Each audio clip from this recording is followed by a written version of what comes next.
This episode of Rookie Hunter is brought to you by the Wild Sheep Foundation. Become a member, join the Lesson 1 Club, and attend their annual convention, Sheep Show, Reno, Nevada in 2020. For more information, go to wildsheepfoundation.org.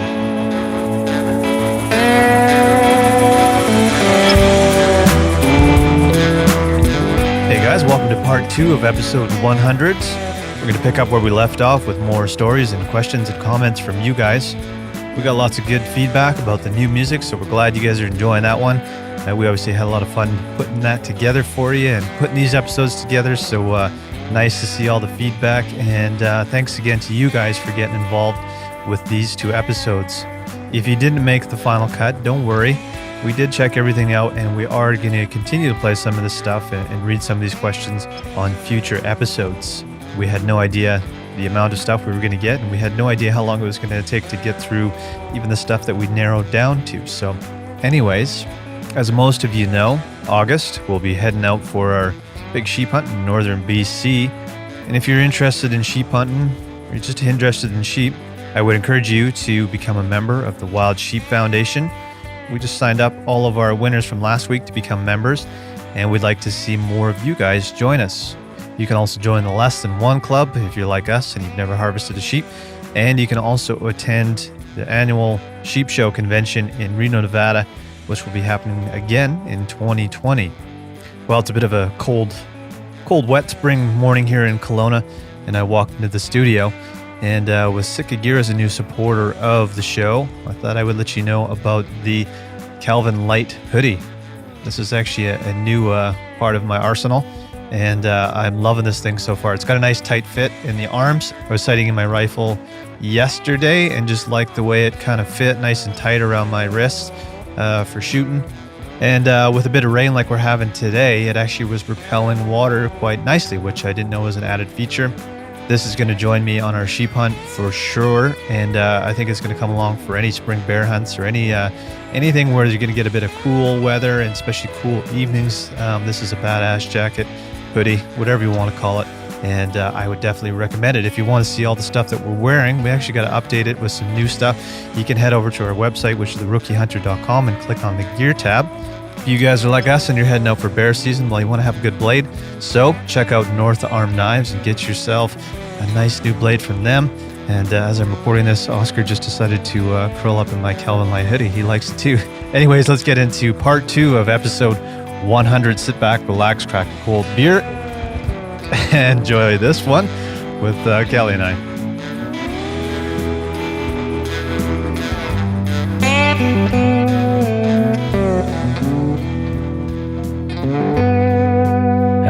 Howdy. Welcome back to part 2 of episode 100. Part 2, episode 100. Let's keep this show rolling. Keep this train wreck moving. Again, congrats to our winners.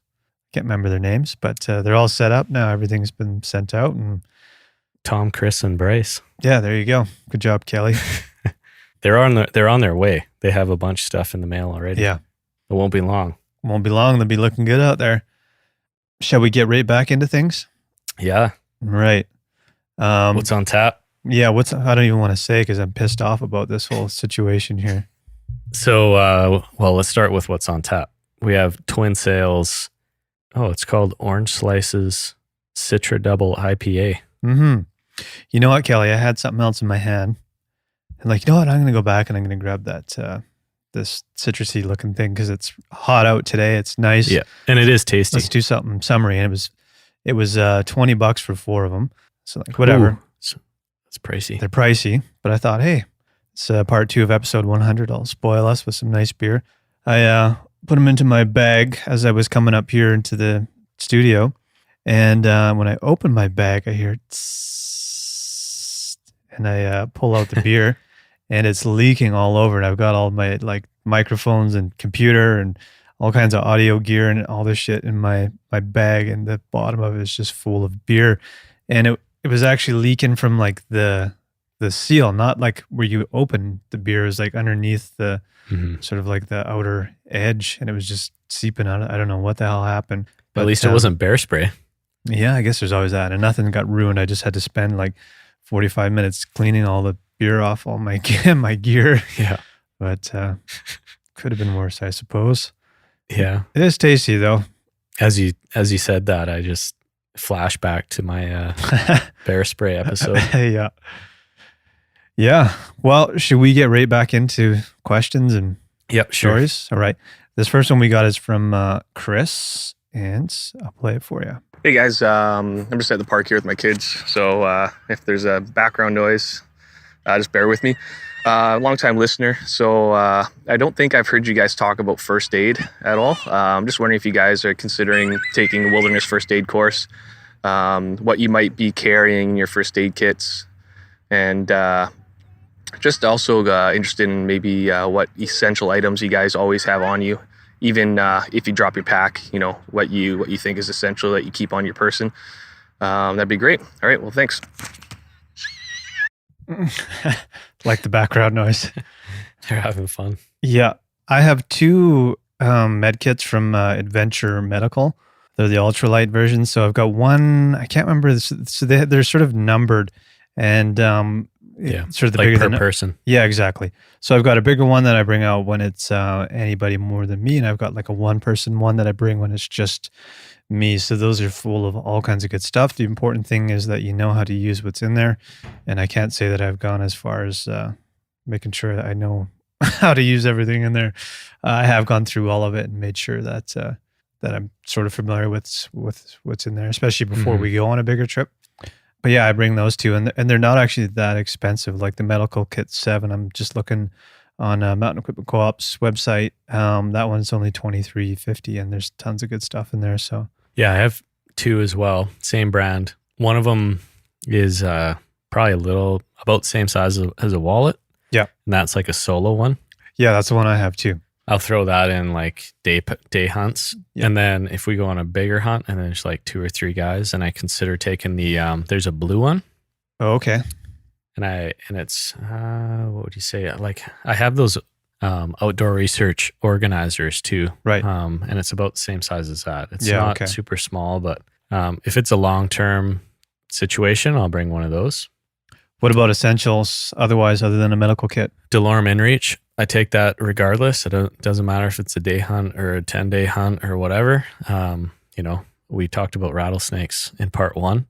Yeah. I just like the peace of mind, and I have it, and I'm paying monthly anyways. Yeah. So I do keep that on my belt of my pack. And if I drop my pack, sometimes I'll wrap it around my neck. I guess it depends on the situation, but that's an essential for sure. Yeah. I honestly don't try to drop my pack too much. I was just going to say the same thing. We've done it before, and it's like, it's never really been the best idea because if you're, it seems like, oh yeah, I'm just going to sneak up on this deer and done deal, but you end up following them longer than you expect. And sometimes it's necessary, man, when you have to be quiet. The last muley buck that I got, I definitely needed to drop my pack, and I had to go back quite a ways to get it. But I knew that area well enough that it wasn't really going to be a problem. It's just kind of a pain in the ass to go back. But I don't really recommend doing that because you just seem to get further and further away from your pack and all your essentials are there. But when I do drop my pack, I make sure, number one, I've got my tags with me. I've got extra ammo and I've got a knife with me. So if I need to get to work on something right away, at least I can start all of that stuff. It probably wouldn't be a bad idea to have that smaller first aid kit in your pocket too and anything like that. So, and I've usually got my phone too, just in case I need to call for some extra hands depending on the size of the animal. Yeah. So nothing too crazy. And I tend to keep, I usually have about 3 lighters in my pack and different. So I keep one in my med kit because that bag is actually waterproof. I keep one in my hip belt and I keep one in the hood of my pack as well. So I've got a bunch of different lighters. So if one runs out or gets ruined or damaged or whatever, I still have 2 more full lighters. And it seems kind of wasteful, but every time, like every season, I'll go out and get 3 brand new lighters so that I know all of those are full too. And I'll just leave the other ones in the house for random stuff. But yeah. Batteries and lighters. Yeah. Batteries. I always I never trust that they're full. Yeah. And stove fuel. Yeah, that's true. It's like every season I end up buying new ones. I know they're full, but I just buy them anyway. Right now I've got 3 that are kind of like, I'm not really sure they feel like they have gas. Actually, one of them I brought. Those are the day hunt ones. Yeah. I brought one of them. Actually, I brought 2 of them to Spence's Bridge. One of them was kind of like starting to die. As I was boiling some water for coffee in the morning. So at least I know that one's kind of done and I can get rid of it now. It's kind of a shame though, because I can still feel like there's gas in there. And if I shake it up, I'll get more flames coming out of it, but you can only get so much to a certain degree, I guess. But roast a marshmallow over it just to finish her off. Yeah, exactly. You might as well Hot do dog. something with it. Was there anything else in that question? No, but it reminded me of that time. I think it was you and I that were hunting, and I kind of, traversed along that bank. And then my idea was I was going to pop up, sneak up on this deer, and it never fails. Every time I've dropped my pack, you kind of execute that plan and something happens. Either you spook the deer or something spooks the deer. Yeah, exactly. And then you're in the situation where you're either making a decision to go back or continue. And it just never, So I always wish I just never dropped it in the first place. when we were in the snow, is that what you're talking about? Yeah. Yeah, for whitetail, I think. Yeah. End of season, yeah. And I kind of tried to get from west to east, and you were going from north to south, Right. kind of. We're trying to corner them, but it just didn't work out, and we all had to backpedal, get our packs, Yeah. and follow them. Yeah, So it's a pain in the ass. it is. Seems like a good idea. And I think that was archery too, wasn't it? Yeah. Yeah. So especially with archery, you're trying to be quiet and stuff. But yeah, it never seems to be the best idea unless, I don't know, depends on the situation, but Mm-hmm. most cases, not good. One thing I'm going to add too, that Ashley for my birthday got me like a travel pack. It folds up into to a tiny little bag. So it's more designed for traveling, but like, I don't know, size of a beer can, I guess. I might start bringing that with me. So if we're going on like a quick day hunt or something like that, I can leave my bigger pack behind and just have essentials in that and be pretty quick on my feet, which would be kind of nice. Then if you do get an animal down, then whatever, you quarter it, come back to camp and get your main pack or whatever. Yeah. But I thought that might be kind of nice to try using that, see if it feels like the right thing to do. But it would be nice to go out lighter so you're not bringing a big floppy pack around with you all the time and carrying a bunch of extra shit that you don't need. So yeah, we'll see. But it's kind of a cool pack. I know there's some chest pack options too, but I think that would conflict with most people are carrying on binos. Yeah. So I don't know how that would work. But yeah, that's a good idea. Like a secondary kind of. Mm-hmm. Just something light. Just you put your essentials in there and that's it. Yep. We'll see. Yeah, I'll think more about that and circle back to that one if I feel like it's something that's going to work. You got something for us? Yeah, I've got a question. So You've got a question for me? no, I have a question to read from Mark Rubishad, who I believe is the chair of the Lower Mainland BHA in BC here. And he says, when are you guys going to become members of Backcountry Hunters and Anglers? We are. Easy answer. Next question. So I guess, that's an easy answer, but we would encourage folks to go check out, get involved. If there isn't a committee in your region, then you can always reach out to, I think in BC, the head office is in Cranbrook. Yeah. So you can, in every province or state, there's definitely a head office. So you can reach out to their website and figure out what you have to do to get something rolling. But they're, in our experience, super supportive of people getting involved. So, we need to get some momentum going here in the Okanagan, Lower Mainland. They seem to be job. doing tons of cool stuff. So we should sort of use them as an example in BC anyways. And for anybody who doesn't have much happening for BHA in their region, just look at what other people are doing. And it just takes a few very active people to start making things happen. You and I have talked about trying to get involved more, but it's just hard with basically with our spare time, we're doing this. So it doesn't leave much more time to spearhead stuff. But there are some guys in the Okanagan here that are pulling things together and it seems to be getting some momentum. So I'm excited to see what happens. And anytime there's beer involved, most BHA meetups are pint nights. So it's a good excuse for you and I to get out. Mm-hmm. We can always be convinced with some beer. Who doesn't like pint nights? Not I. So get involved with Could twist my arm though. the Backcountry Hunters and Anglers. I think they're up there with some of the top organizations that you should be a member of. So do it. Right, Kelly? Indeed. All right. I got a whitetail story from Hayden. You ready for it? Yep. Hey, Mike and Kelly. Thanks for having me on. My name is Hayden Krantz, and I wanted to share with everyone the story of when I shot my first whitetail buck. So this happened back in 2017. Keep in mind that I lived my first 19 years of my life on Vancouver Island, and I hunted blacktails.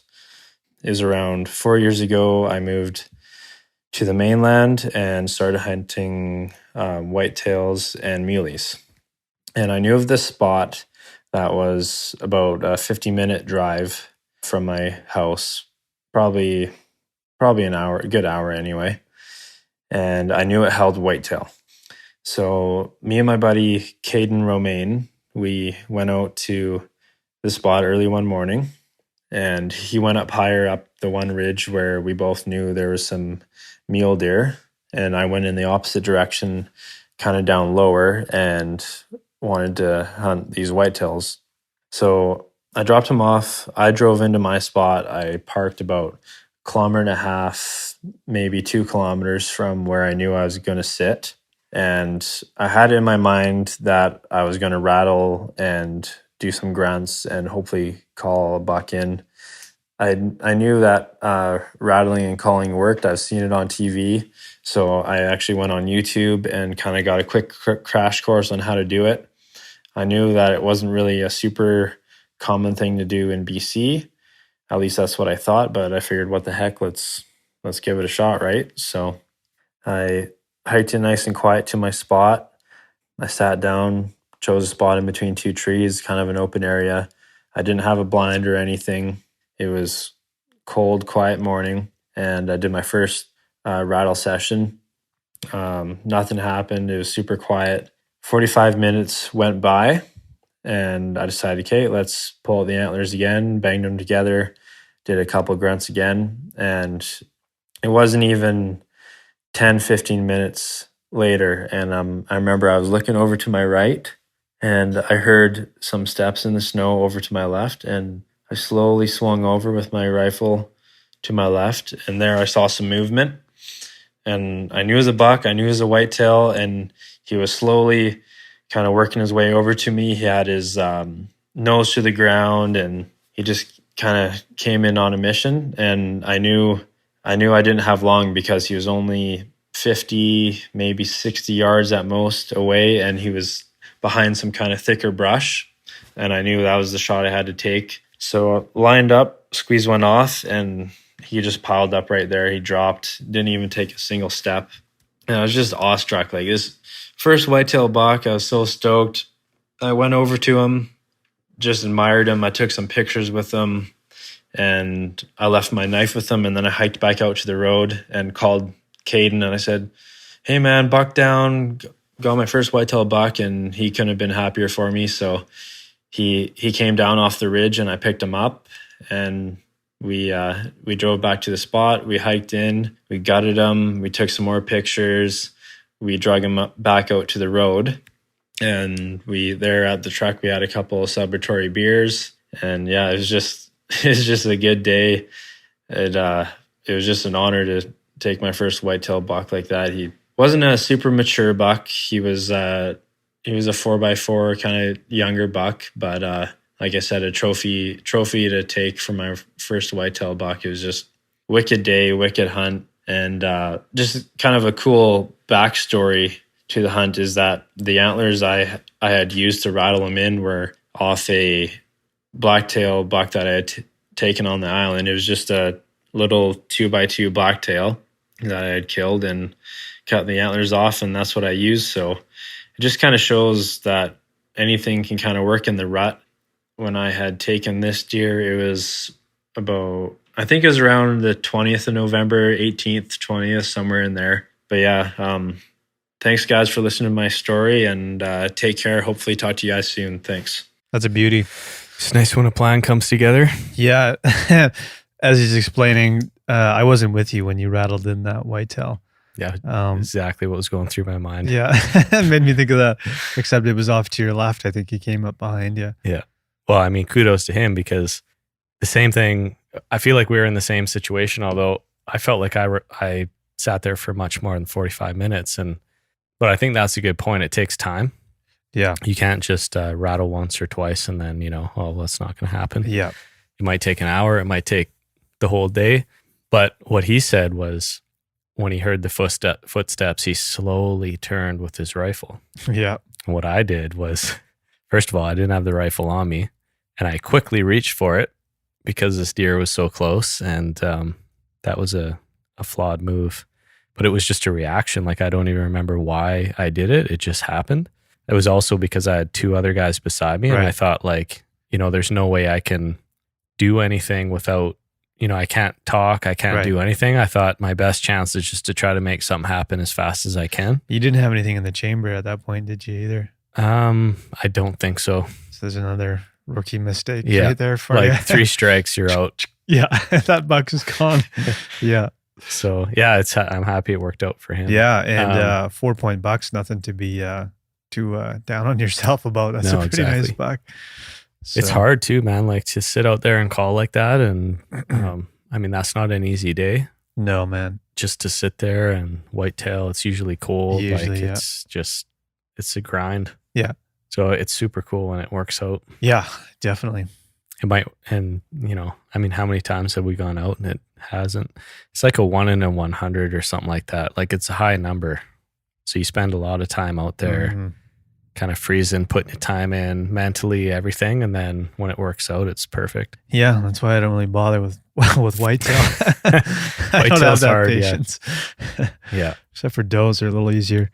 I would love to go, my father-in-law had mentioned in his episode, which is way back, like first 50 episodes we did, we asked him what his favorite animal was, and he said whitetail, but he's so good at it, and he just, like, he has his tree stands and his spots, right? Yeah. If we could go into his spot and whitetail hunt, I would be totally fine with that. Yeah, me too. But to try to start from scratch, it's a very difficult thing. Yeah, my uncle, same thing. He's got his tree stand, and he's got his trail cam up all year, and he's keeping an eye on things. He knows what's there for animals, and they're more successful that way because they have the time for it, I guess, because they're retired in that. But when you can dedicate more time to it, I think it'd be more fun, and seems like something you would enjoy more as you get older too. I think whitetail hunting, because you can just appreciate the calm and the peace and quiet of it, just sitting in a tree stand and watching squirrels. Yeah, exactly. But at this point,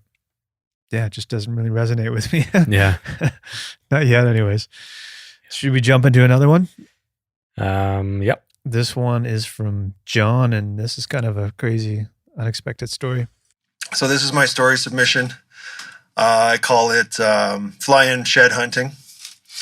So put yourself back about 10 years, and I'm in the later stages of certifying for an intermediate paraglider pilot license. And the governing body of Canadian paragliding decides that they're going to change the method they record flights. There's the Kitty Hill flights, and then there's the high altitude flights. And when I started, it was, I think, around 80 or so high altitude flights, but they were hoping to change it. So they had 150 total flights, but a good portion of those included training hill flights. So I just didn't have those logged, and I was so close. I think I was in somewhere in the early 70s of flights. So I was hiking up the mountain after the gate to extend the length of my season to ensure that I got these flights in. And up until this point, I'd been mostly going with my instructor, but there wasn't really a need for him to go because this wasn't ideal flying conditions. And I got my beginner's license, so I was certified to go by myself. Anyway, I get to the top of the mountain, and I'm pretty determined to get this flight in after the hike I did. It was, on its own, was intense, 90 pounds a pack of gear to get off the mountain. And the wind conditions look good. There's a flag right in front of the launch, and the wind was coming in. So I set up to fly and had not considered that sometimes if there's a big wind coming backside of the mountain, that wind can kind of pull a vortex or a curl and give you the indication that there's a headwind. And I should have been looking further downrange, but like I said, I was super determined to go. Take off, and almost immediately I get a 90% wing failure, wing collapse. And subsequently that 10% of wing that's flying turns you 90 degrees or 120 degrees in my case. Luckily, modern equipment allows the wing to inflate on its own, just in natural flight. And I have enough room before I whack the mountain to turn around. But as a result of the collapse, I've lost a pile of altitude. So I'm looking down at the ground, looking for a place to land. And, the thought had crossed my mind to grab my reserve and chuck that. But luckily, I'm still flying. So I'm looking down, and I see an elk, antlerless elk, runs away like a pterodactyl's after it. And that elk gave me sight of the road after I looked in its direction. So I'm still concerned that I'm going to get a wingtip catch and I'm going to go 30 kilometers an hour into whatever hunk of dirt's in my way for landing. But pull a quick move and kind of have a bit of a harder landing, but safer landing. And nothing's caught up. My gear's fine. I'm fine. I pack up. I beg my wife to drive me to the mountain, drive me halfway up. I call her. I say, honey, I've landed short. I'm fine, but honk your horn, please, so I know where you are, how far, what direction. So she honks. I hear it on the phone, and then I put my finger over the phone so I can't hear it, so it's not interfering, and I hear nothing. So I've got a big hike ahead of me. There's probably the minimal flight I had got me 10% down the hill, so I got 90% to go. So hiked halfway up and 90% down. So I had initially thought to go to the road, but that ended up in my mind after the nerves left, the poor choice. So just hiking straight downhill, which requires some bushwhacking. Probably drain my water bottle in this rest, but look over and I see an elk horn. So I don't know if it was the nerves. I'd considered not taking it, but I just grabbed the thing. Ends up kind of helped me along the way. A little bit of a walking stick situation, but do the significant hike to get down the hill. Just wiped out. Nerves are shot. Brush with danger. So I get to the field before the landing zone, and it's a farmer's field, and he does cattle. He grows cattle, and I'm hiking, and it's kind of a hill, so you can't really see what's on the other side, but I know which direction I'm going. And as I approach the far side of his field, I see the gate. And to add insult to injury, standing within 10 feet of the gate is one of those buck and Brahmas you see on TV that are rage incarnate when there's a cowboy on their back. So I have nothing but this elk horn to fend off beefcake there.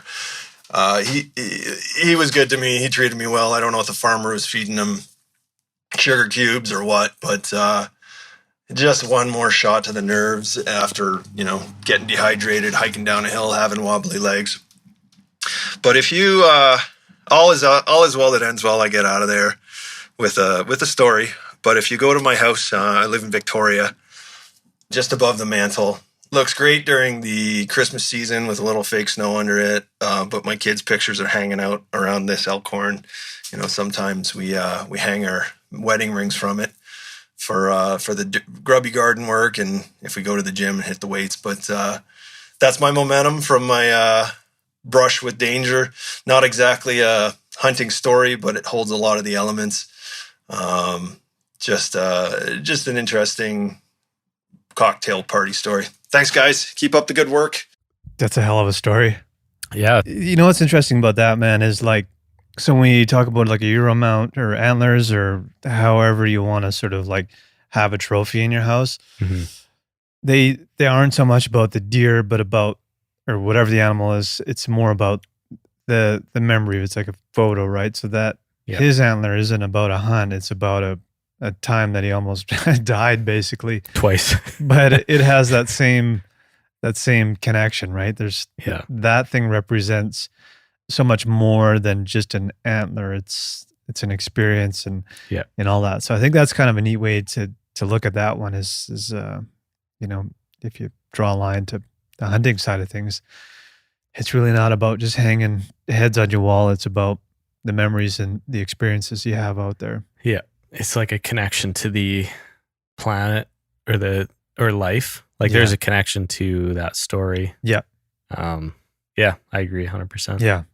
There's a whole lot to it because even with my 4-point muley that you did for me, there's tons of stuff that there. I have a lot of respect and a connection to that animal. I look at it and I'm kind of thankful for it. Mm-hmm.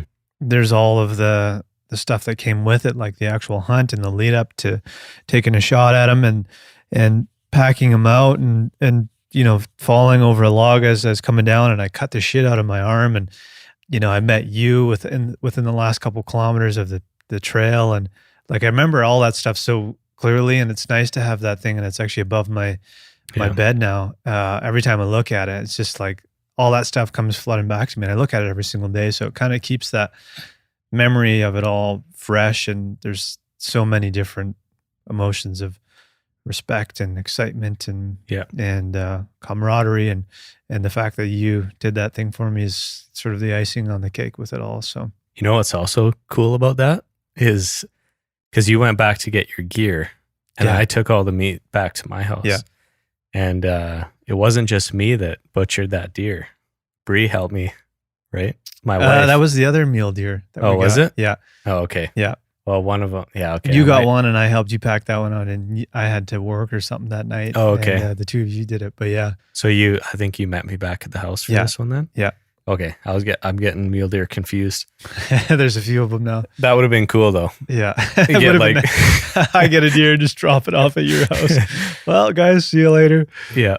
Yeah. Well, I don't know, for some reason I thought we got started, but maybe I'm just mixing up stories. Yeah, no, that was, you did go back and you were cooling everything down while I was hiking back up with the dog because that deer was, man, that was his biggest pack load I've ever done. It was, I think it was like 120 pounds or something ridiculous like that. Mm-hmm. So I had to empty out all of my extra gear that I had. So med kit, the rain gear, whatever I had, empty all that stuff out and leave it behind, pack out the deer. And then I had to go all the way back up, which was torture. I remember even Oscar was like, "Are you fucking kidding me? We have to hike back up there again, man." And then, while I was doing that, you got started on the head. That's what you were doing. You started peeling off you took out the eyeballs and all that stuff. And then I got back and then you and I started butchering it. Yeah. Cause I threw all that stuff in the freezer to get a head start on cooling it down a little bit because it was kind of warm that day. And I remember it started thawing out everything in my freezer. Right. Yeah. Which is kind of an interesting, it's something you don't really think about because there's still heat coming off. Because there's so much. There's so much of it too, right? Yeah. So yeah, interesting. So yeah. And then cool story. Your muley, I helped you pack it out. I was with you. Yeah. And then I had to work. And then you and Bree did all the work. Oh yeah, yeah. I got you. Yeah. We've been we've had some good pack outs, and it's nice to have that reminder, like you said, and it's in your bedroom, right? So yeah, see it every day. It's cool. I got scars on my arm somewhere from that one actually, because I cut the shit out of my arm when you bailed. Yeah, nice. Yeah, it was just so much weight. Trekking poles. I think I had trekking poles, or did I? I can't remember now. Actually, I don't think it really mattered because I was coming down steep stuff, and I think I had to step up on a log, and the weight of the backpack just shifted. Mm-hmm. There was no way to stop me, man, and I just went straight down. And then you're strapped into your backpack, and you're kind of stuck there, right? So I know what that feels trying like. to get up, and then just getting the backpack on was hard enough in the first place, but to pull yourself out of between a bunch of shrubs, and oh man, it was brutal, but made it alive, and boy was I ever happy to see you. Yeah. When we did the backpack race, my body went one way and the pack went the other. And my body ended up following where the pack went. So I totally understand what that feels like. Yeah. Cal, we got some, there's a few ladies that listen, which is nice. Mm-hmm. They exist. And we have a few questions, I think. Some through, here, you take the first one. And it's actually not from her. She asked her husband to ask a question, I think is how that happened, right? Yeah. Well, so Chris said she was forced to listen, actually. I should clarify. Yeah, so he said, my girlfriend, Riley, hated riding with me in the truck because I always listened to stupid hunting guys all the time. And much to her protest, she learned to love the show. Nice. One question she has is about your wives and what they think of all this new adventure. Things like weather, worrying about when you're gone and the cost of getting geared up and all that kind of stuff. She keeps saying, why don't they do a show with their wives like the elk shape guy did? Yeah, and she's just curious kind of what their take is on it. Ashley doesn't give a shit about me while I'm out there. I'll just be That's honest. why you don't need to Delorme. Yeah, exactly. She's like, when are you coming back? Like, okay, if you don't hear from me by like this time on this day, then you should be worried. And she's like, well, you're probably dead, so whatever. So anyways, that's our system. Yeah. If you don't hear with me within like X amount of hours of this date and time, then something might be wrong. And by that point, I'm probably dead. So on the bright side, that's probably the least stressful way to handle it. Yeah. And we're safe, right? So there's no point really to worry too much. She does. She doesn't really worry about us at all. I think she's pretty confident in our abilities, and her and I do a lot of backpacking together. So I think she can sort of be like, yeah, I know what they're doing. I know what's involved. Like, the worst case scenario is something pretty bad, I think. So I don't think she really thinks about that side of things. She just knows that I've got a window of when I'm going to be out, and anything beyond that, then she'll start to worry. But beyond that, I think she's just happy to have me out of the house. Yeah.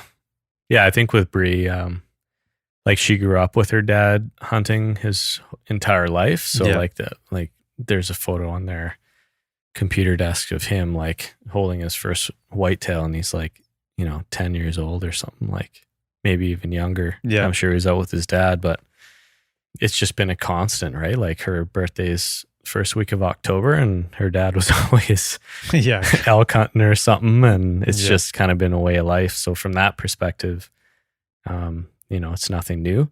And she's super supportive of the podcast and just my hobbies in general. So it's been good. I'm sure she worries, and I know my family worries, especially when we go on things like sheep hunts and things they don't necessarily use the misfired Delorme as an example. Exactly. Just like got reamed out the next day. Yeah. Because the Delorme didn't send when it was supposed to. But see, my method worked well. I didn't get in any trouble. Yeah. So, and that was good actually, because we kind of recalibrated what our plan actually is, and it's not to necessarily make sure you check in all the time, because that could bring its own risks, right? Totally. So, and that's happened to people over and over again, man. So I think what we said the last time was like, hey, we'll try and check in as often as possible. It could be every day, but if you don't hear from us for a couple of days, don't worry about it, because there is an SOS on that thing. So really, if something bad does happen, then we're safe. No matter what, we have this thing with us. When we go up north, we're going to have 2 of them with us, I believe. So there's not really any reason to worry. If you don't hear from us, don't expect it every day, because we get busy out there and whatever. So I think that's the best way to approach it, rather than saying, hey, I'm going to check in every day at 6 p.m. That's a horrible idea. Just check in when you can. Yeah, exactly. Yeah. And have your family know when you're going to be out roughly. Yeah. There's always a possibility of weather delays, or you might get out early or late, but don't worry. Yeah. But I think overall she's supportive, and, but from a hunting perspective, there's kind of like a one trip per year. Like seems to be one major trip per year. And as long as you're planning that in advance, I don't think there's any reason to really be too, we all got to do our thing, and, she needs to do her thing sometimes, and it's all healthy, I think, at the end of the day. Yeah, man, that's what I was going to say too. I think within a relationship, it's good that you have your own hobbies too, right? Because you gotta, I think both parties enjoy time alone to do their own thing, and that creates a healthy relationship, right? So it's good to have your own hobbies.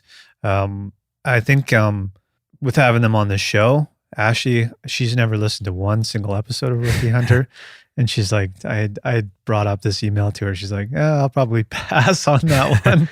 But we have talked about doing a trip like going to Haida Gwaii, where we could bring them, go fishing and blacktail hunting. And she's like, yeah, I'd be down. So I think so. There's a condition to that. Okay. I think if they do come on a trip like that, then we have to do at some point, like whether it's a tent podcast or that's what I said. That's part of the deal. Yeah, I said, exactly. If we're doing this, like then so she's down for that. I think it's just a matter of like having something to talk about, some sort of experience and that. So yeah. So that, I guess that's the only reason why we haven't really had them on. There's just not really much to talk about other than how much they enjoy us not being in the house. Yeah. And I know, I don't think it was the same question, but there's also a question around, do they want to hunt with you or?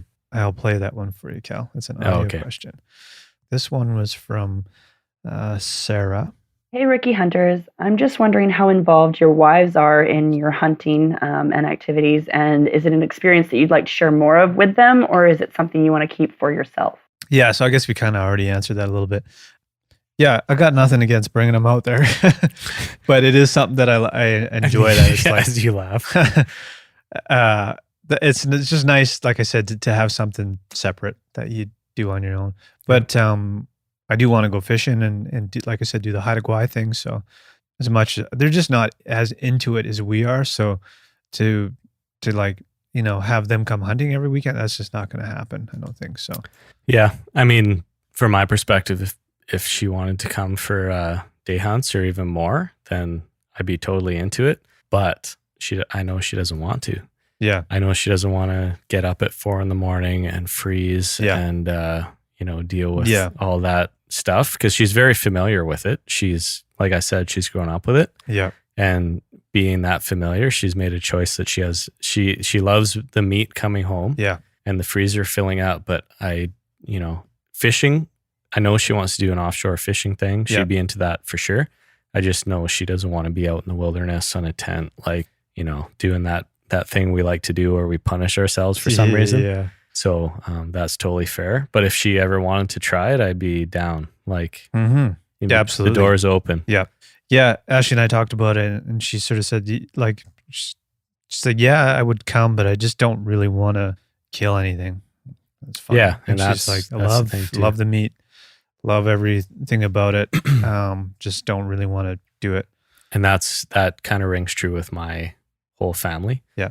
And I've kind of been the first one, like in my direct, other than my grandpa, that has kind of bridged that gap where it's like, I kind of want to be the one to do it because I want to take that responsibility and just be part of it and that whole thing. So, but I totally respect that point of view. Like, I don't think everyone should be doing it if they don't want to. Yeah, exactly. And the cool thing is like Ashley and I will go up and we'll do multi-day backpacking trips in the off season, which is kind of cool. So it's like hunting without hunting, right? We're out there. We're spending lots of time outdoors. I love it because I can spot animals really well and I get to show her stuff. Like I remember we were out and I found a doe with a fawn and the fawn was feeding from her and I just gave Ashley the binoculars and she was watching it and she just was kind of in awe of the whole thing because the deer didn't even know we were there. And it kind of goes back to the reason why we hunt is to go out and experience those really unique things that you kind of miss otherwise. So yeah, there's other ways to do it, to get out there with your wives and that. Yeah, for sure. Without killing anything. Yep. Yeah. I think we answered all that. And I got one more question. Yep. Robin. This one is from Robin. I think we played a story from her on the last episode too. So as someone who is brand new to the hunting world and whose family does not hunt, how do you suggest I go about finding a mentor or finding friends that I can hunt with and learn from? That's a good question. And we've kind of talked about this a little bit way back when. The best thing you can do is go to things like the BHA Pint Night or go to a sheep count or find out what kind of stuff is happening in your area and get involved that way. It's kind of cool because we've had people reach out to us and say, hey, I'm looking for somebody to hunt. This is the area that I live in. It's been a lot of the lower mainland actually. And we've been able to put them in touch with those same people that are being very active with the BHA around Vancouver and that. And they've been able to introduce them into the backcountry and get them out there. So that's pretty awesome. So you have to really just kind of put yourself out there and talk to people who are kind of doing it and see who they can. It's harder for women though. That's the tricky part, right? So at the sheep hunt, there was a girl named Rose that was with us. Yeah. Perfect And example. she came by herself from Alberta, and she just wanted to count sheep. She showed up late, didn't have a group. She ultimately got assigned to our group, Zone 8. Yeah. And, our group had, I think, 6 or 8 guys or something like that. And she tagged along with us and had a blast. And, I don't know. I think some of it's perceived. Like, I don't know. It's kind of like you just perceive that the obstacles first, but in some cases, sometimes those obstacles are just imaginary. Yeah. So it's kind of like you just got to put that first foot forward and get involved somehow, go to a pint night like Mike said. And yeah, I don't know. I just think there's got to be that first step. Pint nights are the way to go. Yeah. That pint night, so it's just such a safe environment. It seems to be a younger crowd. Yeah. So it's just much more open, right? Yeah. And I even like hesitate to say that because I know that all the game clubs in BC are like super respectable too. And, there's a lot of the older crowds there and they're just as happy to have new members. Yeah. It's just, I feel like as a new hunter, and I can speak from experience, it's tough to just go there. Like it seems like it's nerve wracking to just go to a game club and just say, hey, here I am. Pint night's a little more accessible. Totally. Yeah. I agree. Cool. Well, we can move on to a couple more questions.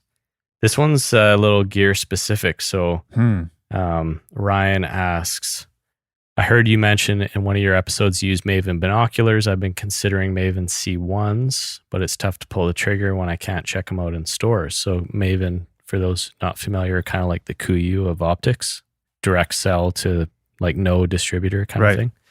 I have read I shouldn't skimp on glass, so the idea of buying mid-level glass is enticing. I'm just wondering if you still use them and if you'd recommend them at that price point. So it's interesting because we were just at the sheep hunt. There were a couple guides there that wanted to look through the Mavens and sheep count. I said sheep hunt on the last one too. What did I say? Sheep hunt? Sheep hunt. Yeah. Sorry, sheep count. It's okay. It's easy. It just kind of flows off the tongue when. Yeah. Anyways. So they all use Swarovski, obviously, and they're usually the range finding ELs. Yeah. And they had a look, and they were, everybody's thoroughly impressed with those. I have the B series, which are a little bigger, have a different prism. I asked, well, how much are they? I said, well, they're about $1,000, and I said, they're about half the price of the Swaros, and I think they have much better value. And they're like, well, man, that's like a third of the price of the Swaros. Wow. So they were all impressed. So I think that kind of speaks volumes. And as a side note, as rookie hunters, we don't have a ton of experience with all these different the things. And like, I've never looked through Swaros in a hunting situation. And if I would love to have a pair, but I feel like having these binos, I don't have, I'm never thinking that I wish I had something else. So I think, that's all I can say. The other thing is with Maven, I think you can trial products and they'll send you a demo pair and then you can decide whether or not you want to buy them. So you kind of do like a deposit situation. You can return them for the refund if you want. Right. So maybe check that out. That's cool. They feel nice too, man. Like just to hold those. I don't know. There's something about them. I like them. The B series, because they are longer and they have that longer prism. You're right. They do have they're easier to hold because you can wrap your whole hand around the like before the bridge. Right. That kind of. So I like them. Yeah. They're a little heavy. They're about 33 ounces, but definitely makes for some good light gathering. They're 9x45, so it's also a really cool ratio. You kind of get the split between the 8 and the 10 on the magnification, but you get a little more objective and a little more light on the 45 millimeter than the 42. Yeah. So it's kind of cool. Yeah, worry less about weight in that scenario because you're carrying them in your bino harness, so it's not like it's more weight in your pack. So it's not really that big of a deal, I don't think. It's kind of, it's all chest. Yeah. Cool. Got one more for us? Yep. So I've got Peter who says, our question for you guys is in regards to bucks. We set up a few game cams in the area, and it's a feeding area as well as a travel corridor. On more than one occasion, we've captured a good-sized buck licking branches and scraping ground at this location. The only problem is that almost all the pictures are either during the night after 9 p.m. or really early in the morning, 2 to 3 hours before sunrise. So the question is, what do we need to do to get a shot at one of these? Well, they're not mature bucks for being stupid. We've been in this exact same situation a number of times, and that's why I don't even like using my trail cam. I know, it's just torture because these bucks go nocturnal. Yeah, and they, like you said, they get old for a reason. They know what's up. Yeah, and they're going to be hiding out. So I don't know if we really have an answer for this. I think the best you can do is, the more time you have the hook in the water, the better. And you might catch one of these guys, especially the rut, one day. Maybe trick them. Yeah, the rut, 100%. Oh, yeah. As I punch the microphone. So I think that's what you got to do is wait for the rut, and then they get stupid. Yeah, we found a lot of nice bucks and just never been able to do anything about it because there's nowhere to be seen in the daytime. We actually had some trail cam pics of 2 bucks that were wrestling all night. And one buck was just like the referee behind them. Yeah. But they all had nice kind of basket. These are whitetails. Yeah. And we spent, I think, that whole year trying to figure out how we were going to get a shot on these. And it just never saw them. Didn't happen. Yeah. So sorry. We don't have an easy answer for that wait one. for the rut. I've got a story from Mario. Do you want to hear it? Sure. It's a duck hunting story with a twist. Nice. That's something that I still want to be able to do. Hey, Rookie Hunter Podcast. My name's Mario. Just wanted to tell you a quick story about hunting. So me and my friend were pretty into waterfowl hunting. So we were hunting at a farm. I shot a couple ducks. It was pretty much like the end of the night, like pretty much like almost pitch black. We were like kind of in that like golden window with the half hour right after sunset. My buddy shot a duck and we were chasing after it to go get it. When we came back to the blind, we couldn't find one of the ducks that I had just shot. So we looked around a little bit and we ended up finding some coyote tracks. Turns out a coyote ran in and stole one of my ducks. Pretty choked, but whatever. It's kind of a funny story. I guess you could say coyotes are pretty good retrievers. Retrievers for themselves. Yeah. Greedy retrievers. Yeah. That's hilarious. We've never had any critters steal our shit yet, so touch wood. That's kind of cool though. I mean, that's just nature playing out, right? Totally, yeah. As soon as I heard coyotes, I just imagine, the first deer we got? Yep. I went back down and got some supplies, and I remember you were sitting there with your gun as all these coyotes closed in on you. I was ready, yeah. I couldn't actually see them, but they were close.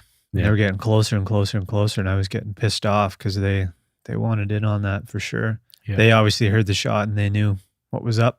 Yeah. Little buggers. Yeah, bastards. I got another story.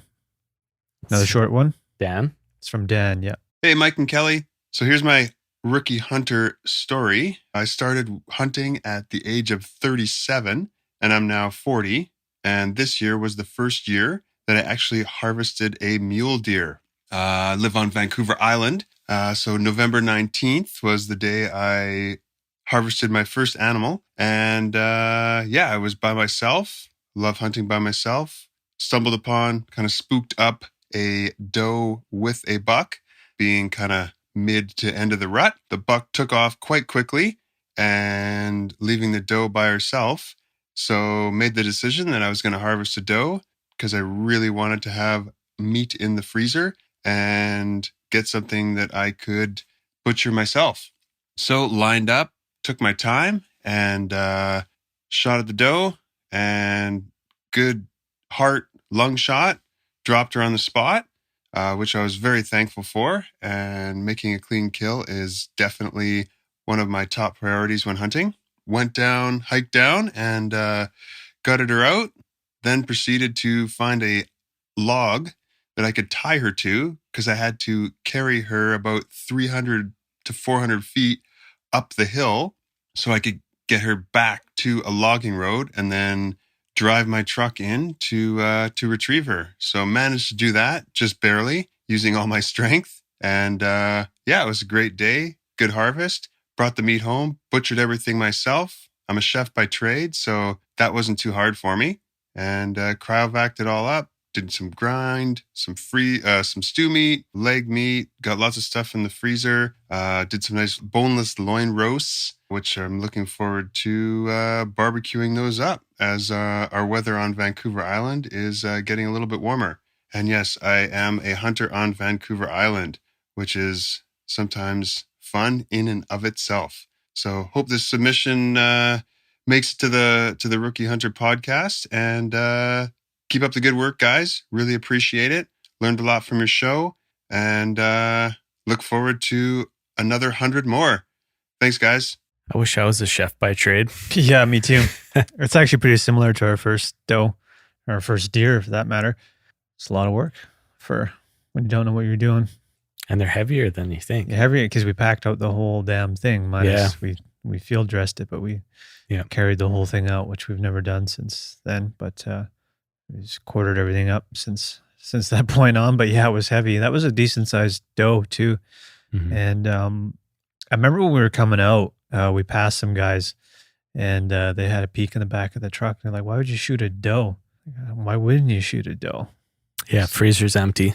Yeah, it's delicious meat. Yeah, that stuff was fantastic. Both does that we have, and man, their does are all over the place. So I don't feel bad about it.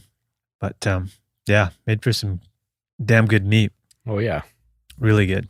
And we did similar stuff with that first one too. So yeah, good story. Yeah, thanks for the story. Got 2 questions for us. We're almost done here, Cal. Yep. First question. Let me see who this is from.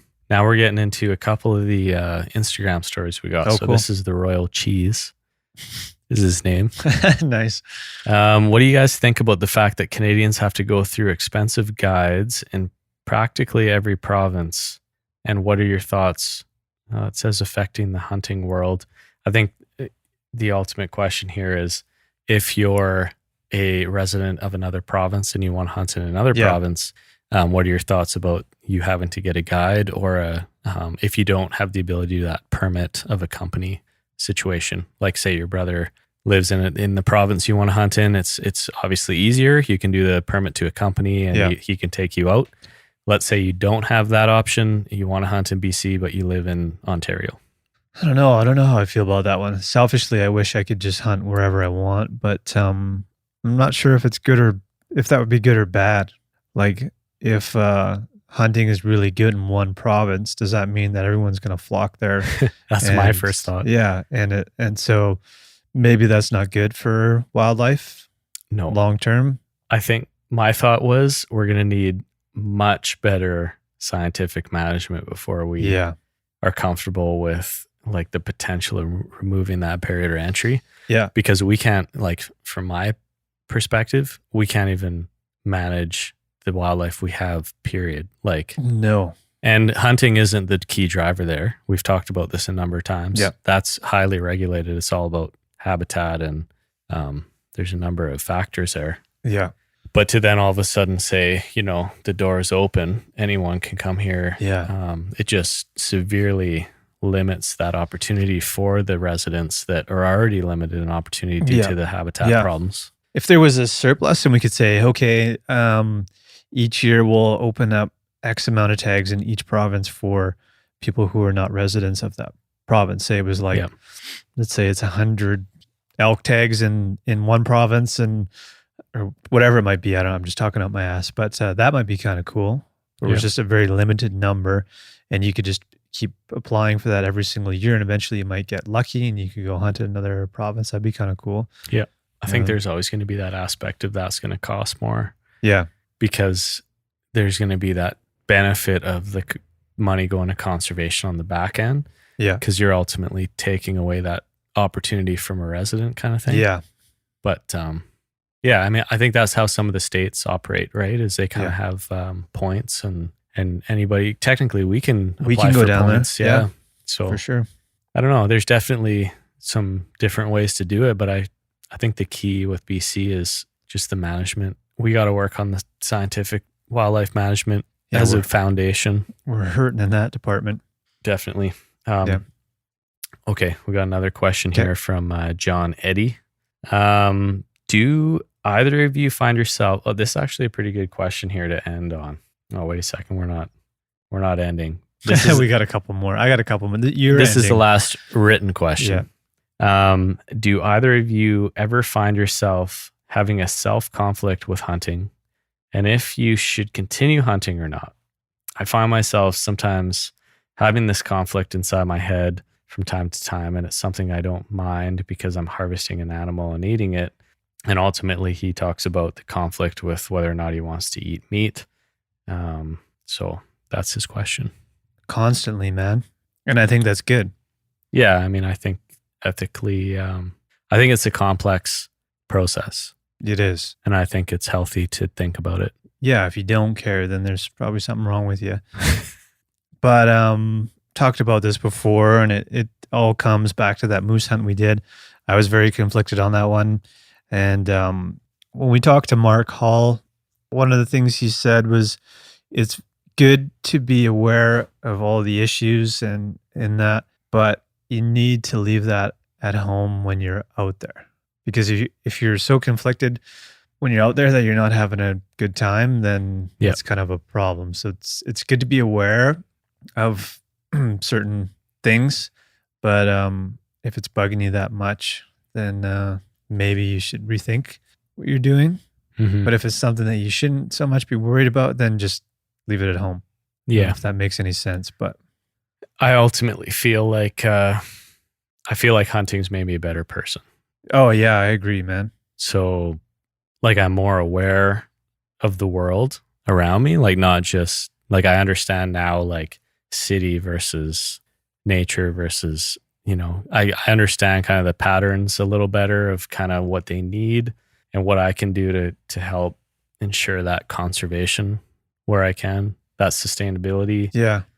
We've talked about like things we've taken for granted, like hot showers, like, I don't know, knowing that I can go further in like a personal goal type thing. I'm a better cook for it. Oh yeah. I don't waste as much. Way more. We're getting organic meat. Yeah.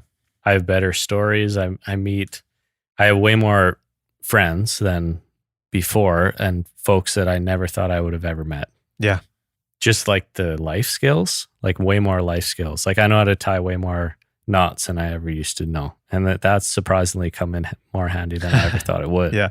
That's just a small example, but I don't know. I think ultimately like me and I'm sure every hunter, fisherman, like at some level, there's always a regret for taking an animal's life, but there's kind of like this difficult decision of understanding that life consumes life. And if that's something you want to be a part of, then there's this net benefit, but also it translates into this ownership and responsibility to make sure that you're helping the species overall. Yeah. And I think that's where the conflict comes in a little bit, right? Yeah. And I think that's important to, I read an article about bird watchers and hunters and how the bird watchers were surprised to note that both of them were like actively involved in conserving those birds. Yeah. The hunters and the bird watchers. And they realized how much common ground they actually had because they both had stake in that species.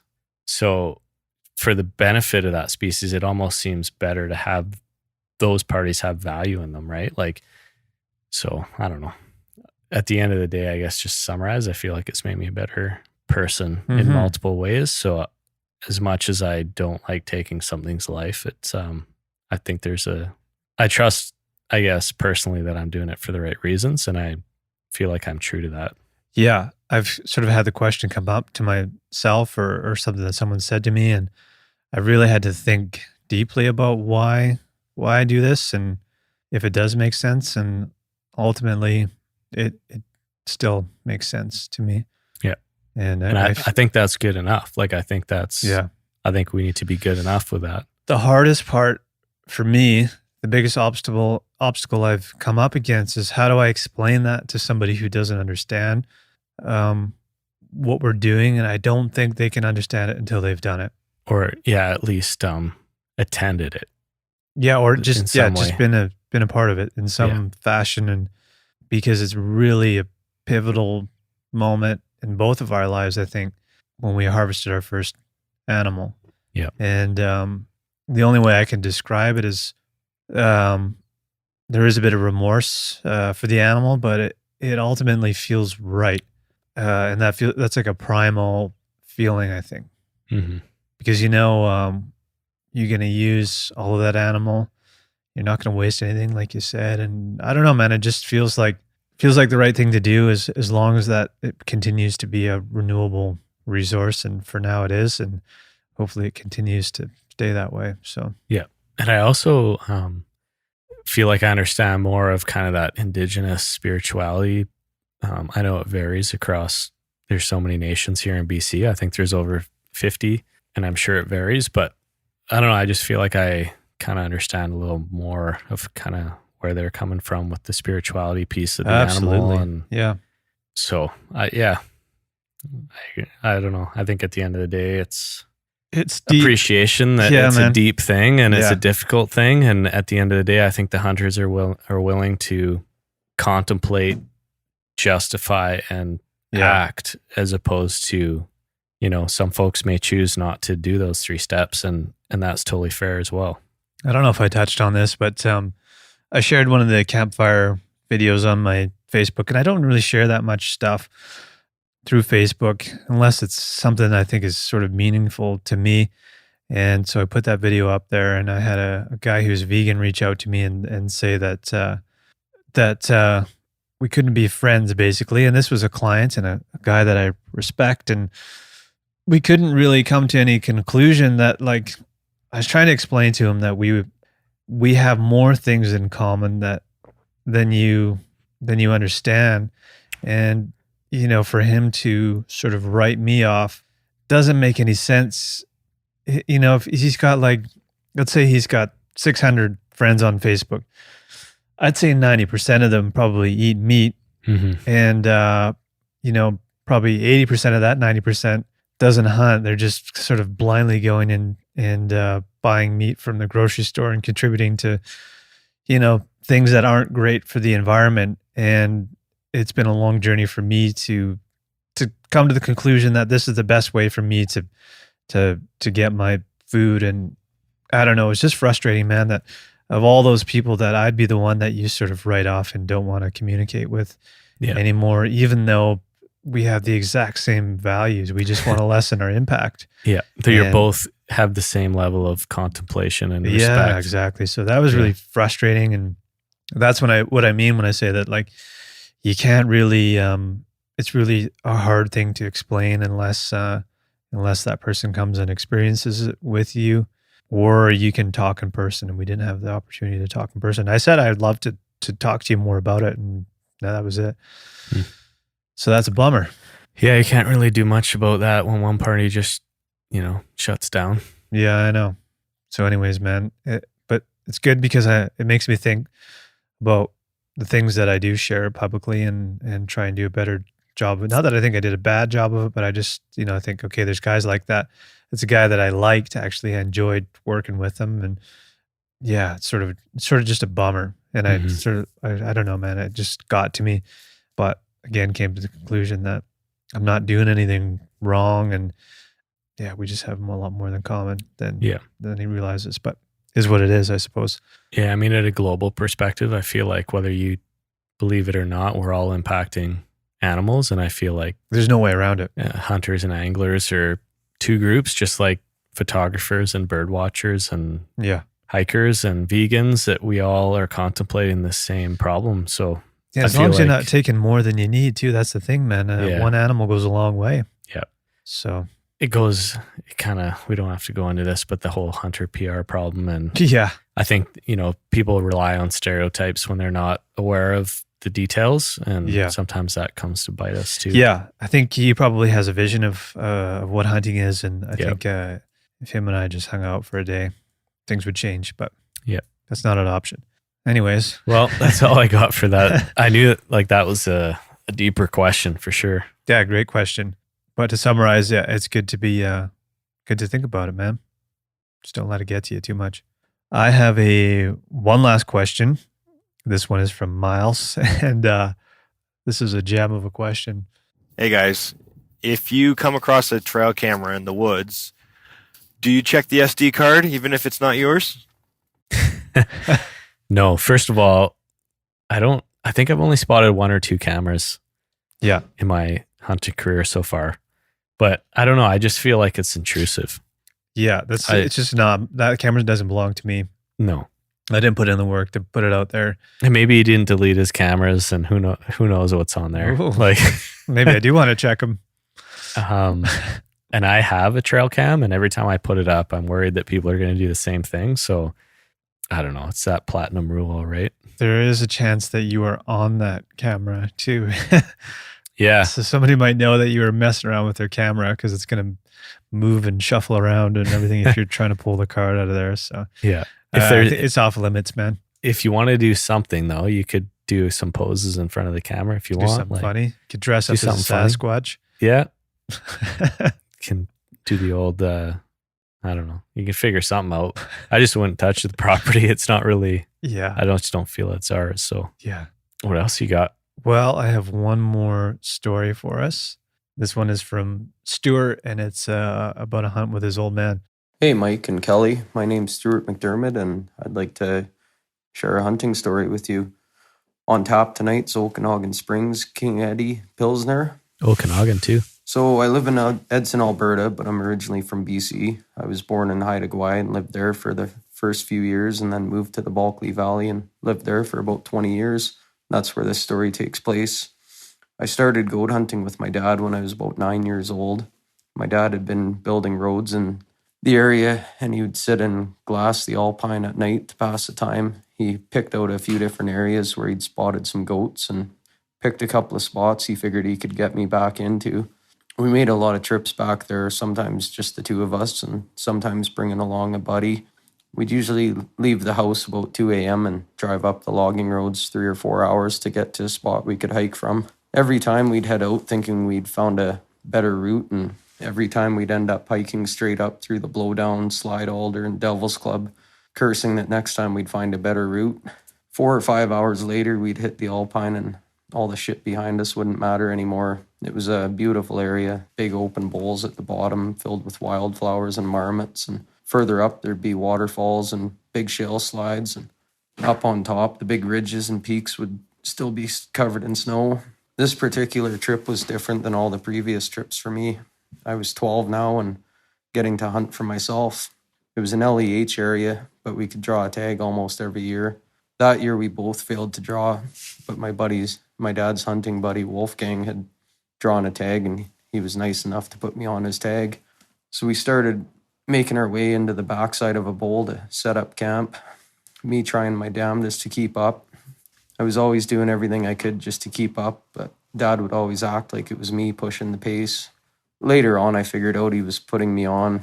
Even into his late 60s, he could out-hike about anyone I know. Some of that terrain was pretty sketchy, and I remember being scared shitless half the time, but doing my best to try and hide it. There was one time we were climbing out of a creek bed after getting cliffed out, and we were probably about 30 feet up the side of an almost vertical face, and I slipped and started to fall backwards. Dad grabbed a hold of me and pulled me back in. It scared the shit out of me, but Dad just winked at me and said, "Mom probably doesn't need to know about this one." So anyways, we got into the back of the bowl and set up camp by a creek and had some rye bread and summer sausage for lunch, and then headed up the ridge to do some glassing. We spotted 2 billies the next bowl over pretty much right away. They were both laying on the edge of a small cliff, napping and chewing their cud. We made a game plan and spent the next couple hours getting up higher and side hill gouging across the shale slides before coming down above them. We got to about 60 yards above them on top of another little cliff, and I got set up prone with my pack for a rest, and Dad was laying next to me for advice, and Wolf was set up on the binos just watching. I remember not feeling nervous at all. I think it was because I'd watched Dad do it so many times before, but they told me I had lots of time and just get settled in and remember to breathe. So I got all settled in and set up just behind the shoulder like Dad had showed me and squeezed off a shot. I heard Wolf say a good shot and Dad saying put another shell in. The goat got back up on his front legs and Dad said hit him again. So I took another shot and he dropped back down and then scrambled back up and launched off the side of the cliff like they always seem to. I remember I was doubting my shot and Wolf was reassuring me that they were both good hits. after that, everything kind of slowed down, and I just sat there for a few minutes in awe. When we got down to where they'd been laying, we could see him down in a creek bed. He'd gone off the cliff and tumbled a ways down the creek. From here, everything's kind of a blur, but I remember getting down to him and Wolf saying, "That's a hell of a goat," and my dad saying, "Good shot," and shaking my hand. It was the first time he'd ever shook my hand, and I remember suddenly feeling like I was a man. It was so steep where he was laying that we just kind of controlled rolled him down the creek a little ways till it flattened out a bit, and then started breaking him down. Those goats are so incredibly tough and rugged. One shot had double lunged him, and the other had hit heart and shoulder both, and he'd still managed to jump off. So we got the meat and the cape and the head all packed up and headed back to camp. That night we fried up some tenderloin and heart and just rested by the fire. And the next morning we headed back down the mountain. My pack was weighing double what it usually did, but I felt like I was floating all the way down. When we got to town, we dropped the head off for inspection and headed home to get unpacked. I was so excited to tell my mom about everything. In the end, that the goat ended up being measured at the bases were just over 5.5 and a little over 9 1/8 inch long and 9 years old. So it's pretty cool goat. But I spent a lot of time in those mountains and on some other amazing trips with my dad. But that one's always been the most memorable, not because it was my first big game animal or the size of the goat, but because Dad shook my hand. Thanks, guys. That's pretty cool, man. I just thought that was kind of a good story to end things off because, I don't know, I think hunting with family and friends is so important. And if you got kids, get them out there. I got a whole gang of nieces and nephews. They're all too young to hunt at this point, but eventually I can't wait to take all them out. And by that point, they can be our packed meals, which would be nice. And if you're, like we said on the last episode, if your old man is still around or any family, then get out there and hunt with them. So it's it's an opportunity you get all the time, and you only get to do it a couple times a year. So yeah, I feel like there's some like for future dads, you want to take note of a couple things that you could do to kind of I've heard about you go to your girlfriend's house and the dad's like cleaning his guns downstairs or whatever, which I've had experience with. There's also been, I've heard a story about, the dad was cleaning his guns downstairs and, George, my buddy, the dad asks, "Well, what gun do you like here? Just pick one." And he picks one. He goes, "Well, that's the one I'm going to shoot you with if you hurt my daughter or whatever."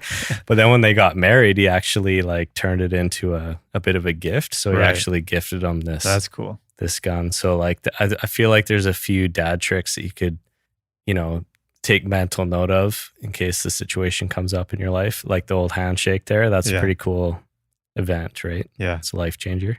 I have a pretty early memory of grouse hunting with my dad. We would go out, we're up at our cabin, we go out and get firewood, and we'd have to collect water from the creeks and stuff like that for the cabin because the only way you could collect it was with rainwater. And if it was too dry, then you have to go to the creeks and fill up these big drums and stuff like that. So we'd always bring the 410 along, and I still got the 410. And I used to target practice like crazy, like nonstop all day long. So I was actually a pretty good shot way back when. And I think I was only 10 years old when I shot my first grouse. But we were cruising along a logging road. It was in the fall. And sure enough, we see some grouse on the road. I hop out of the truck. He's all excited. He throws a shell in the 410 and I shoot my first grouse. And I had to creep up the road a little bit to get closer to him. I look back and my dad was just like smiling like crazy. He was so excited that I shot this grouse, man. And it was a pretty, I felt conflicted on it because, when you shoot a grouse, it kind of just flaps around for a while. And that was kind of hitting me like, oh man, I just killed this thing. But looking back, I can still see it, just the biggest smile on his face. And so proud that I killed this grouse. And brought it back and we cooked it up that night. And pretty exciting when you're a little kid to do that. And that's a long time ago, and I remember that pretty clearly. So it's cool. Nice. Yeah. It's exciting now. Yeah, it is. Yeah. Sweet. But that being said, Cal, you're going turkey hunting this weekend. Yeah. So Easter weekend's coming up here. I got a 4-day weekend. On Sunday, the plan is that we're going to go for a turkey hunt in the Kootenays. So I'm going to try to take some equipment here. I don't know exactly how it's going to work out because turkey have good vision. They're like eagle eyes, right? Yeah. So as far as the actual hunt goes, I'm going to try to get some photos and try to get some audio, but we'll see what happens. I want it to be hoping that it's a successful hunt because I did a turkey hunt a couple years ago that wasn't a successful one. So we were so close, but it just didn't pan out. So next week is a turkey hunting podcast. Yeah, so my father and father-in-law are both coming. Nice. So it should be a good time. Yeah, turkey's the bonus, really. Yeah. Yeah, it'll be cool, man, because you guys can talk before and after, but you can just have that thing quietly rolling, right? Yeah. When you're out there, so you can capture some of the calls. And yeah. So that's the thing. Like I said, my father-in-law's been doing this stuff forever, and he's got, a ton of turkeys under his belt, like frame pictures and framed, I don't know what you call it when you put the turkey tail feathers in a frame and you put it on your wall. It's like a mount, but a turkey mount. That's cool. So he's got, tons of experience. I'm interested to see how he kind of, puts the decoys out and does all the calling. We're going to have to get up at, get out there at 5 a.m. and get as much as you can. If you can, while you guys are setting up the decoys, if you can get any of that stuff and get him to take you through it because he seems to know what he's doing. Oh yeah. Yeah. I think people would probably find some value in hearing Randy. He's a gem. And he's been on the podcast before. Yeah. I love listening to that guy tell stories and shit like that. So yeah. And then my dad and I are kind of just, taking it in, listening and trying to figure it out. Yeah. But it's helpful for us too. Like if we want to go out and do our own turkey hunt, at least I'll have a bit of experience. Yeah. And then even if I want to go back and do it myself, then you can take me. Yeah, I'll know what to do. So there's no substitute for experience. Yeah. Then I might go out for bear this weekend. Nice. Around here. So see what happens. Are you going to go solo? Yeah, I think so. Nice. I may or may not camp out. I'm not sure. We'll see. But, cool. And I picked up my bear hide today. Right. Which turned out pretty well, actually. Sweet. Finally. I could definitely tell that I did learn a few lessons on skinning and making sure that you're careful more on the legs. You just want to be really careful there. No, I think it was Nolan had a good point. Just practice on, if you're doing a deer or something, and even if you're not going to save the hide, just practice on that. See if you can do a good, clean job with it. And then you can apply that to something like a sheep or a goat or a bear. Yep. Don't be in a hurry. I think that's the key. Yeah, totally. Take your time. And I was up there by myself, and for those that have listened to the situation, I was more concerned about the time, right? So I just tried to get it done quick. And in terms of converting that into a bear hide, it may be conflicting priorities there, but at least you got it. So yeah, it's cool, man. And you're saying there's a couple of flaws in it, but I think it's kind of cool, man, because it's just sort of symbolizes that whole hunt. Why hide it? It is what it is. Yeah. Right. So who cares? And I can't wait to see it. Maybe I'll come out and have a look right now, actually. Yeah, I'm just a block away. So sweet. All right. Well, I think that's it, Cal.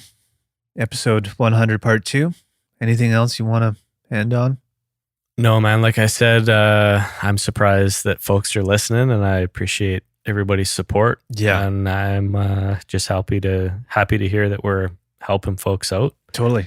Because we're still learning too. So we're all in together, really. Yeah, we always will be. So yeah. And just thanks to everybody who's supported us and our sponsors. Wild Sheep Foundation mainly has been massive support, and we're happy to welcome Sitka Gear.